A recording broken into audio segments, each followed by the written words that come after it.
3월 14일 화요일입니다. 오늘은 사도행전 16장 1절부터 마지막 40절까지 말씀. 하나님의 경륜에 동참하는 사람이라는 제목입니다. 하나님의 경륜에 동참하는 사람. 예수를 믿는 사람들이 구원을 얻기 위해서 할례를 다시 받아야 되느냐 마느냐 이 문제를 가지고 예루살렘에 달려갔던 바울과 바나바는 오히려 베드로와 야고보로부터 큰 힘을 얻고 돌아오지요. 이방인들을 구원하는 데 있어서 할례를 받지 않아도 될 뿐만 아니라 그러한 사실을 편지에 기록해 줬어요. 그리고는 유다와 실라 동역자를 더 붙여 주었죠. 이제 큰 힘을 얻은 바울은 1차 전도 여행 때 세웠던 그 교회들을 향해서 할례 문제에 대해서 더 이상 고민할 것 없고 예수 그리스도를 믿는 그 믿음 하나만으로 충분하다는 것을 다시 한 번 더 가르쳐 주기 위해서 이제 1차로 전도했던 그 교회들을 돌아보려고 다시 전도 여행을 출발합니다. 그런데 뜻밖의 일로 갈등을 빚어요. 요 마가 1차 전도 여행 때 중간에 도망쳤던 그 마가를 데리고 가느냐 마느냐 하는 문제로 갈등을 빚죠. 이 마가는 마가복음을 기록한 마가입니다. 그는 12제자에 들어있지 않지만 누구보다도 예수님에 대해서 잘 알았고 복음이라는 것이 무엇인지를 정확히 이해했던 사람입니다. 12제자들은 대체로 저 북쪽 갈릴리 출신인데 이 마가는 예루살렘 출신이죠. 그의 어머니하고 이 바나바, 바울의 동역자인 이 바나바랑 둘이 남매지간이에요. 그래서 이 바나바와 마가는 삼촌과 조카지간이 되죠. 그의 가정은 매우 부유한 가정이었습니다. 이 마가가 예수님을 언제 만났는지 정확하게 알 수는 없지만 사도행전 1장에 가면은 예수님이 승천하신 이후에 제자들과 120명의 사람들이 모여가지고 가룟 유다를 대신해서 구멍난 제자 자리 한 사람을 더 세우려고 모이는데 그곳이 마가의 다락방이라고 그러죠. 그리고 또 오순절날 성령이 임할 때 제자들이 모여가지고 기도하던 곳이 바로 그 마가의 다락방이에요. 우리말로 다락방이라고 번역이 되어 있지만 사실은 조그만 다락방이 아니고 3층 방 이런 개념이에요. 3층 방. 그러니까 3층 구조로 되어 있는 큰 집이었던 거지요. 그 가정은 큰 집을 가지고 있는 부유한 집이었다는 것을 알 수가 있습니다. 그런데 요 갈릴리 출신의 제자들이 어떻게 예루살렘에 있는 그 큰 집에서 처음부터 어떻게 그렇게 모여서 집회를 하고 활동을 할 수 있었을까요? 그것은 예수님께서 잡히시던 그 날 밤에 마지막 만찬을 하던 집이 바로 그 마가의 다락방이었던 거예요. 그러니까 그 덕분에 마가는 예수님이 제자들과 마지막 만찬을 나누시는 그 장면을 옆에서 목격할 수 있었고, 그리고 특별히 예수님이 겟셋마네 동산으로 자리를 옮기실 때 3명만 데리고 가는데 거기에 몰래 따라갈 수가 있었던 거예요. 그래서 그 겟셋마네 동산에서 예수님이 기도하신 후 로마 군병들에게 성전 경비병들에게 붙잡혀 갈 때 그들이 요 마가를 잡아가려고 같은 그 일행 속에 끼어 있었기 때문에 잡아가려고 하자 그때 그 마가가 어떻게 합니까? 겉에 두르고 있던 혼유물을 제껴두고 맨몸으로 알몸으로 막 도망을 쳤다 그랬어요. 부끄러운 기억이죠. 아마 마가가 후에 훗날에 그 겟셋마네 동산에서 예수님을 내버려두고 도망쳤던 기억은 두고두고 가슴에 생각했던 기억이었을 겁니다. 그렇게 마가는 이제 예수님과 관계를 그렇게 맺고 또 제자들과 그렇게 관계를 맺고 있다가 그러다가 이제 삼촌인 바나바의 추천으로 바울과 함께 전도 여행을 떠나게 됐던 거죠. 그러나 너무나 험악하고 어려운 사역에 질려서 그는 그만 중간에 도망을 또 칩니다. 그때 그렇게 도망쳤던 요 마가를 바나바가 지금 2차 전도 여행 가는데 또 데리고 가자고 그러니까 바울이 반대를 하는 겁니다. 한 번 도망친 놈은 또 두 번 도망칠 수 있다 하는 거죠. 그것 때문에 결국 바나바와 바울은 심히 다투고 둘이 각자 헤어집니다. 그래서 바나바는 이 마가를 자기 조카 마가를 데리고 첫 번째 전도 여행했던 첫 번째 루트인 구브로 섬으로, 자기 고향이기도 하죠. 구브로 섬으로 가고 바울은 신라를 데리고서 거꾸로 전도 여행 첫 번째 왔던 그 마지막 길인 거꾸로 가는 길로 택해서 전도 여행을 시작을 합니다. 근데 이제 먼 훗날 사도 바울이 늙어서 죽음을 이제 얼마 남겨두고 있지 않은 그때 그는 마가를 굉장히 그리워하고 마가를 보고 싶어 합니다. 그래서 자기의 영적인 아들 디모데에게, 오늘 본문에서 만났죠, 디모데를, 이 디모데에게 자기한테 오도록 요청을 하면서 올 때 마가를 특별히 데리고 오라 이렇게 간청을 하는 것을 볼 수가 있어요. 마가가 자기에게 중요한 사람이라고 말을 하죠. 어느새 이 마가는 그렇게 도망자에서 바울의 미움을 받았던 사람에서 바울의 중요한 동역자로 서 있었던 겁니다. 그뿐만 아니라 이 마가는 베드로에게도 굉장히 사랑을 받았어요. 베드로전서 5장 13절에 가보면 베드로는 마가를 나의 아들 마가라 이렇게 칭하는 걸 볼 수가 있어요. 그러니까 실제로 이 마가는 이 베드로와 굉장히 가깝게 지냈고 친했던 것 같아요. 아마도 그 예수님이 마지막 만찬을 하시던 그 만찬 그때 제자들을 만나면서 베드로를 특별히 가까이 했던 것 같아요. 그 덕분에 그 베드로로부터 예수님의 그 사역과 예수님의 그 모든 행적을 아주 소상히 들었던 것 같아요. 그래서 마가복음을 기록을 하게 되죠.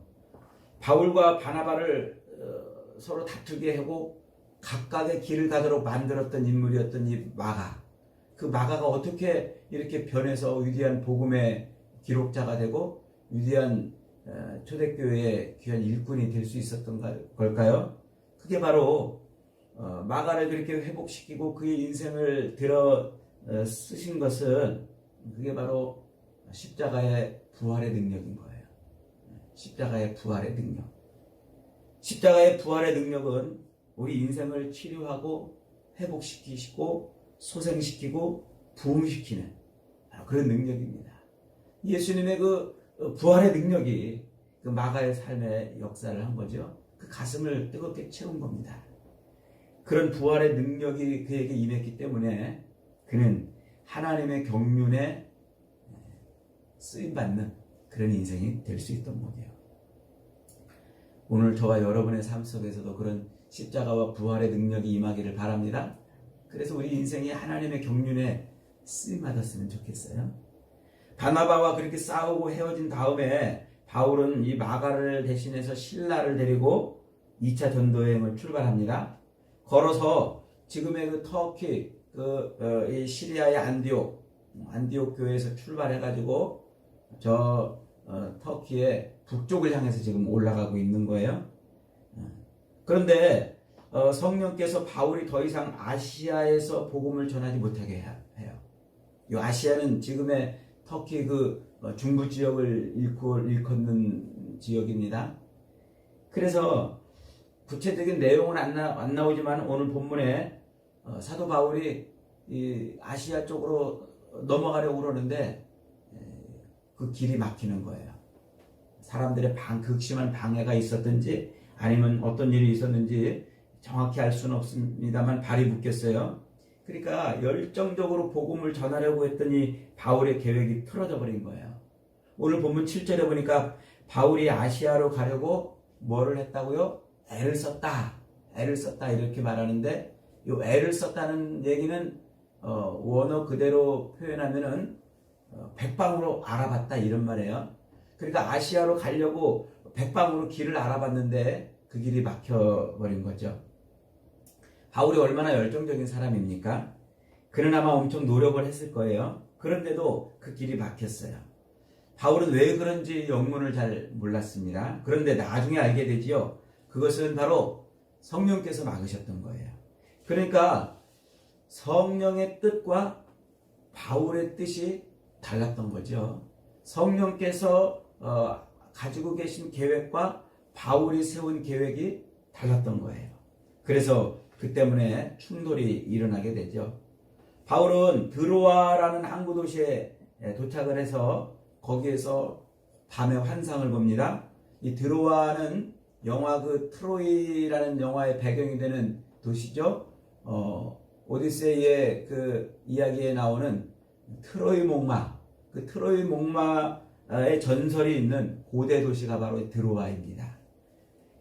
그러니까 이 드로아에 와가지고 그가 어쩔 수 없이 드로아에 와가지고 뭘 보냐면 환상을 보는데, 그 환상의 내용은 저 보스포러스의 건너편에 그리스의 마케도니아, 그 마게도니아의 어떤 사람이 서가지고 사도 바울을 향해서 손짓을 하면서 우리를 향해서 우리를 도우라 이렇게 외치는 것이었어요.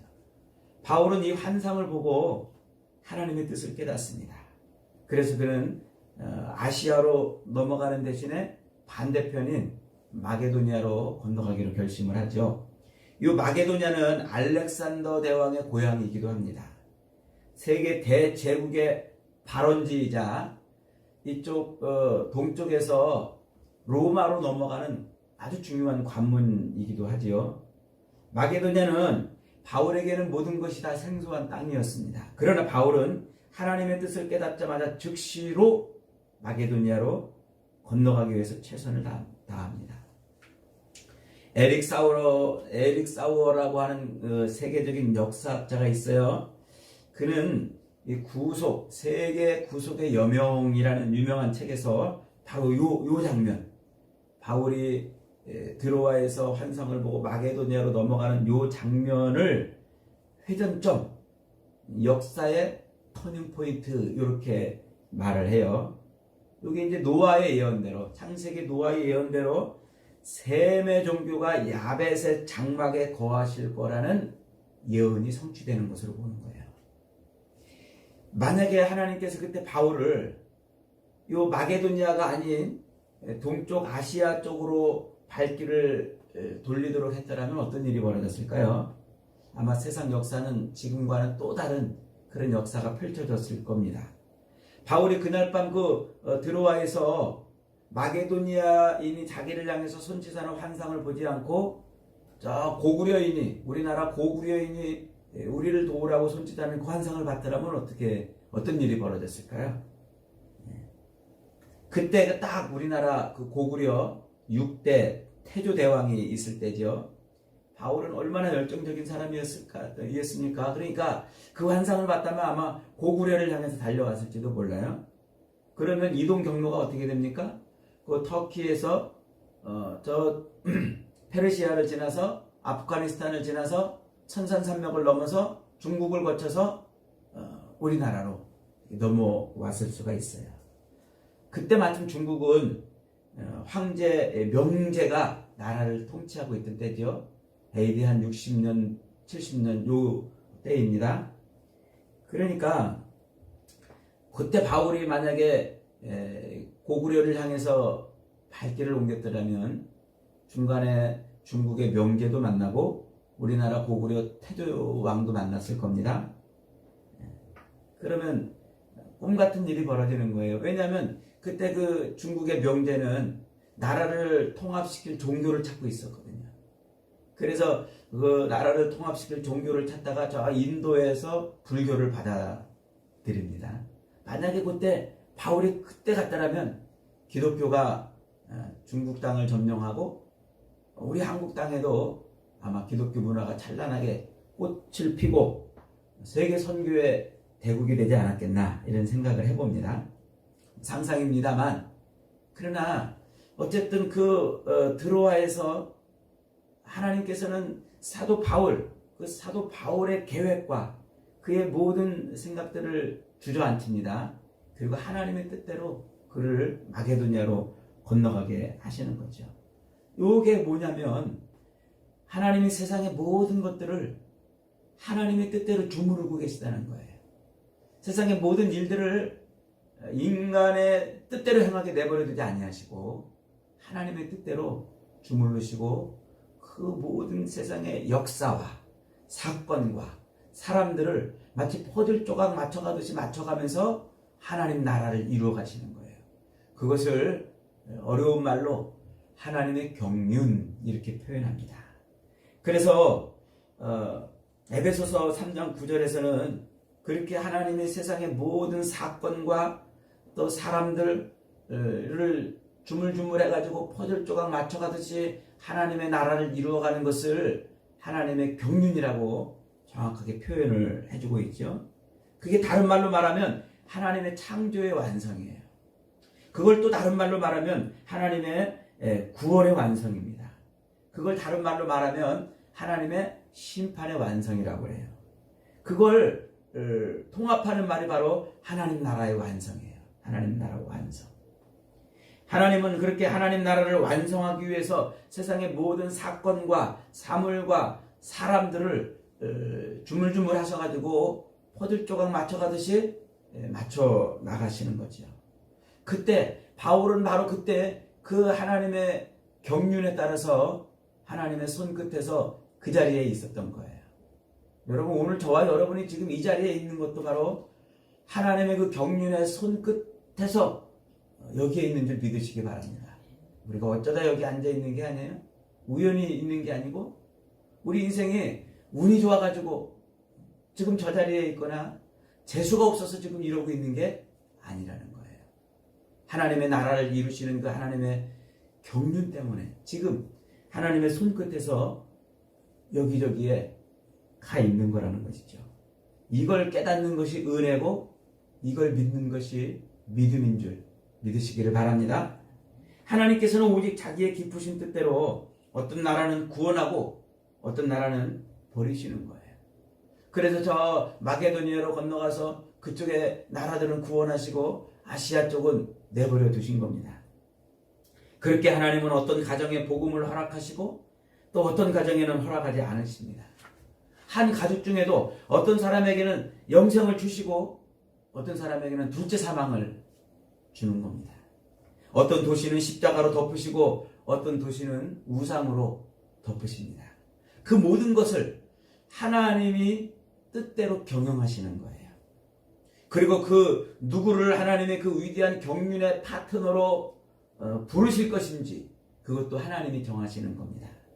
그래서 어떤 인생은 하나님의 경륜을 이루는 인생으로 쓰임받는 인생이 있는가 하면 어떤 인생은 평생 하나님과 원수가 되어 살다가 죽는 인생도 있습니다. 여러분은 나머지 인생을 어떻게 사시겠습니까? 여러분은 하나님의 손에 여러분의 인생을 맡기시겠습니까? 아니면 여러분 계획대로 여러분 스스로 몸부림치며 살아가시겠습니까? 여러분의 인생이 퍼즐 조각을 맞춰가시는 하나님의 손끝에 붙들리는 은혜가 있기를 축복합니다. 하나님의 경륜을 깨달은 바울은 드로아에서 본 환상을 따라서 보스포러스 해협을 건너서 저 그리스로 넘어가죠. 그래서 네아폴리를 지나서 빌립보라는 도시에 들어섭니다. 이 빌립보는 알렉산더 대왕의 아버지 빌립이 이 야만인들을 물리치고 자기 이름을 따라서 세운 도시가 바로 빌립보라는 도시예요. 아리스토텔레스의 제자이기도 했던 이 알렉산더 대왕은 가장 짧은 시간에 가장 많은 땅을 정복한 정복자이죠. 그래서 그리스 사상과 문화의 결정적 전파자이기도 합니다. BC 168년 로마가 빌립보를 정복하죠. 그때 이스라엘에서는 안티오코스 4세 에피파네스가 예루살렘을 정복하고 성전을 돼지피로 더럽히는 사건이 벌어지는 때예요. 그때 로마가 빌립보를 정복한 후에 예수님이 탄생할 때 로마 황제였던 아우구스투스가 빌립보 도시를 재건합니다. 그래서 로마의 식민지로 특별히 그렇게 세우죠. 그리고 모든 길은 로마로 통한다는 그 분사대로 로마의 길을 그 빌립보로 연결되도록 만들어놔요. 그리고 그 도시를 리모델링 해가지고 로마에서 퇴역한 군인들, 로마의 그 장군들, 그 로마 시에 있다가 쿠데타를 일으키지 못하도록 그들을 저기 가서 너희들은 편안하게 여성을 보내라. 그래서 로마의 퇴역 장교들을 살도록 보내는 도시가 빌립보입니다. 그래서 그 퇴역 군인들을 대거 입주시키고 세금을 면제시켜주는 등 특별한 특권을 부여해요. 그래서 제2의 로마를 만들어내요. 그래서 그 도시는 모든 사람들이 가서 살고 싶은 그런 도시가 돼요. 한마디로 빌립보는 당나라 때 이 중국 땅에 세워져 있던 신라방이라는 게 있었어요. 신라 사람들이 가서 살고 싶어하는 도시. 그래서 모든 사람들이 그 신라방에 모여서 경제와 무역을 하던 그런 어마어마한 도시가 있었는데 이 빌립보가 바로 그런 도시예요. 그래서 아시아나 아프리카나 저 유럽 사람들이 누구나 가서 살고 싶은 그런 도시가 바로 빌립보 도시였어요. 그래서 그곳 사람들은 주변 나라들에게 로마 시민으로 우리가 어떻게 살아야 될까? 로마 사람은 이렇게 사는 것이다 하는 그런 삶을 보여주는 아주 재밌는 곳이죠. 그래서 헬라와 로마 문화로 주변 문화를 변화시키는 사명을 가지고 살고 있던 사람들이 바로 빌립보입니다. 그 빌립보에 들어서서 사도 바울은 세 가지 사건을 통해서 빌립보 교회를 세우죠. 첫째로는 강가에 모여있는 여성들을 만나서 거기서 옷감 장사 루디아를 만나서 그의 온 가족을 구원하고 거기에서 교회가 서도록 만드는 거예요. 둘째는 점치는 귀신 들린 여자가 바울 일행을 하도 따라다니면서 여러 날 쫓아다니면서 괴롭히니까 그 점치는 귀신 들린 여자의 귀신을 쫓아내줘 그래요. 그것 때문에 열받은 점쟁이 주인이 바울 일행을 모함해가지고 관청에 잡혀가지고 매맞고 감옥에 갇히는 일이죠. 그 셋째 사건은 그렇게 감옥에 갇힌 수감된 일 때문에 벌어지는 일이에요. 그래서 바울 일행은 모함을 받고 매를 맞고 그렇게 감옥에 갇혔는데 그 감옥에 갇혀서도 뭐 했다고 그랬어요? 그들이 찬송하고 기도했다고 그랬어요. 억울해가지고 감옥문을 붙잡고 우리 내보내달라고 막 소리 지른 게 아니라 하나님의 이름을 찬송하고 하나님께 기도했다고 그랬어요. 그러자 큰 지진이 일어나가지고 그냥 옥문이 틀어져서 자동으로 열려버렸어요. 그 와중에 옥문이 열리니까 죄수들이 도망간 줄 알고 간수가 자결하려고 하죠. 바울과 신라가 그들을 막고서 그 자결을 막습니다. 그러니까 간수가 바울과 신라 앞에 엎드리게 됩니다. 그리고는 바로 이런 질문을 해요. 그 질문이 빌립보 사람들에게 그 당시 사람들이 가지고 있던 정신세계 그리고 사회 분위기를 알 수 있는 아주 중요한 질문이에요. 29절 한번 읽어봅니다. 29절 30절 시작. 간수가 등불을 달라고 하며 뛰어들어가서 무서워 떨며 바울과 신라가 앞에 엎드리고 그들을 데리고 나가 이르되 선생들이여 내가 어떻게 하여야 구원을 받으리까 하거늘 그랬어요. 간수는 하급 관리잖아요. 그런 그가 바울과 신라에게 무엇을 묻습니까? 구원을 물어요. 먹고 사는데 급급한 인생은 도무지 생각할 수 없는 질문을 그 하급 관리가 간수가 하고 있는 겁니다. 그저 자기의 욕망과 욕심을 채우면서 이 땅에 있는 것을 집착하며 사는 인생은 도무지 떠올릴 수 없는 그런 질문을 하고 있는 거예요. 그러니까 빌립보 사람들은 그저 하루하루 먹고 사는데 급급한 인생들이 아니었어요. 그들은 하루하루 먹고 사는 삶 속에서도 뭔가 진리를 추구하고 그랬던 거죠. 팍스 로마나라는 말이 있어요. 로마의 평화. 로마의 평화가 세상을 통치한다는 그런 말인데, 이 팍스 로마나라는 자료들을 찾아서 읽다 보니까 당시 빌립보 시민들이 로마 시민으로 살려고 얼마나, 합당한 로마 시민으로 살려고 얼마나 애를 썼는지를 볼 수가 있어요. 그들은 자기가 로마 시민이다, 이런 것을 사람들한테 막 자랑하고 싶어가지고 막 애를 썼고, 그리고 그 자랑하는 것을 사명으로 알았던 사람들이에요.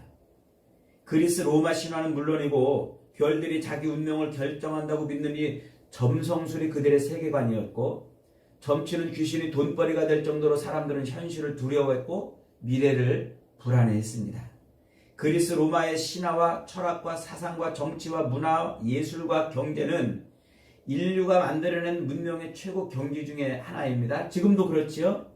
그러나 그런 인류 최고의 정치, 경제, 사회, 문화, 이런 것에 그 깊은 밑바탕에는 뭐가 있었던 겁니까? 어둡고 침침하고 혼란스러운 허망한 정신세계가 있었던 거예요.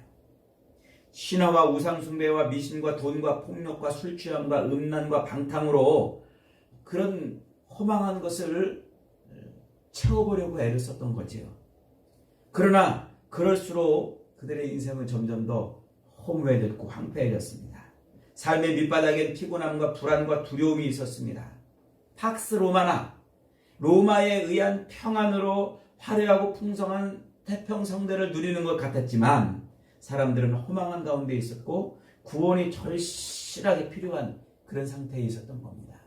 여러분, 오늘 우리 사회가 이렇게 발전하고 먹고 살만하고 풍요로운 이런 때이지만, 이럴 때 우리의 정신세계는 어떻다고요? 더 황폐하고 허무하고 허망한 때라는 거예요. 이럴 때 바로 필요한 게 뭡니까? 우리가 어떻게 구원을 받아야 합니까? 라는 그 질문에 정확한 대답을 해줄 수 있어야 돼요. 31절에 바울이 이렇게 대답합니다. 주 예수를 믿으라. 그리하면 너와 네 집이 구원을 얻으리라. 허무하고 어둡고 황폐한 인생에게 성경이 주는 유일한 답이 바로 이겁니다. 주 예수를 믿으라. 그리하면 너와 네 집이 구원을 얻으리라. 간수가 바울 일행을 제 집으로 모셔 상처를 닦아주고 옷 입혀드리고 온 집안이 세례를 받습니다. 빌립보 교회는 그렇게 세워지는 거예요. 여러분, 오늘 이 사도행전 16장을 통해서 우리가 발견해야 될 아주 중요한 것이 있어요. 바울과 사도가 감옥에 갇혀서도 원망하지 않고 찬송하고 기도했더라. 이것보다 더 중요한 것이 있습니다. 그게 뭡니까? 그것은 우리가 하나님의 뜻을 발견하는 거예요. 오늘 이 시대 하나님께서 우리 인생들을 통해서 하고 싶은 일이 무엇인가를 발견해내는 겁니다. 그래서 하나님과 씨름하며 사는 것이 아니라 하나님의 그 말씀에 순종하며 사는 거예요. 바울이 아시아로 가려고 애를 쓰고 여기저기 백방으로 수소문에다가 막혔지만은 그렇게 성령과 씨름하고 자기 뜻을 관철하며 산 것이 아니라 그는 할 수 없이 드로아에 가가지고 거기에서 환상을 보게 되는 거예요. 할 수 없이. 여러분, 우리가 할 수 없이 간 그곳, 할 수 없이 행한 그 일, 할 수 없어서 할 수 없이 한 일, 그런 일들을 통해서 하나님은 우리를 사용하시는 줄 믿으시기 바랍니다. 할 수 없이 간 그곳에서 하나님은 바울을 무너뜨리고 바울의 계획을 깨뜨리고 바울로 하여금 하나님만 바라볼 수 있게 해줬어요. 뜨거운 열정과 열심으로 바나바와 다투기까지 하면서 자기 길을 갔던 그 사도 바울을 하나님이 완전한 하나님의 경륜에 동참하는 인생으로 썼던 거죠. 자기 계획이 다 무너진 그 자리에서 하나님은 바울을 그렇게 사용했던 것입니다. 그래서 사도행전을 쓰는 이 누가, 오늘 이 사도행전을 쓰는 누가를 그 드로아에서 만나서 위대한 복음의 성령의 역사를 기록할 수 있던 거지요. 사랑하는 여러분, 우리가 살면서 우리 계획이 무너지고 할 수 없이 하는 그 일이 있습니까? 우리의 모든 계획과 생각들이 무너져서 할 수 없이 간 그곳이 있습니까? 그곳에서 하나님의 일을 꾸미시는 줄 믿으시기 바랍니다. 그곳에서 하나님이 하나님의 경륜을 이루어가는 줄을 여러분 믿으시기 바랍니다. 바로 그때 그곳에서 우리의 계획을 내려놓고 하나님이 우리를 통해서 무엇을 하시려고 하는가를 바라볼 때 하나님은 우리에게 우리 앞에 우리 인생의 비전을 보여주시는 거예요. 기억하십시오, 여러분. 우리가 아무리 우리의 인생을 계획하고 준비한다 할지라도 하나님은 다른 편의 길을 준비하고 계십니다. 우리가 보기 좋은 것이라 할지라도 그것이 하나님의 뜻이 아니면 하나님은 반드시 막으시고 하나님이 기뻐하시는 다른 길을 준비하고 있습니다. 씨름하면서 기꺼이 내 뜻과 내 계획을 관철시키는 인생이 아니라 하나님의 뜻에 내 인생을 고스란히 드리는 그런 은혜가 있기를 바랍니다. 그래서 지금도 세상 모든 것을 주무르시는 하나님의 손끝에 우리의 인생을 맡겨 그렇게 쓰임받을 수 있기를 바랍니다. 사랑하는 여러분, 할 수밖에 없었던 그 일을 통해서 지금도 역사하시는 그 하나님의 경륜에 우리 인생을 고스란히 맡겨서 쓰임받는 저와 여러분이 다 되시기를 주님의 이름으로 축복합니다. 아멘.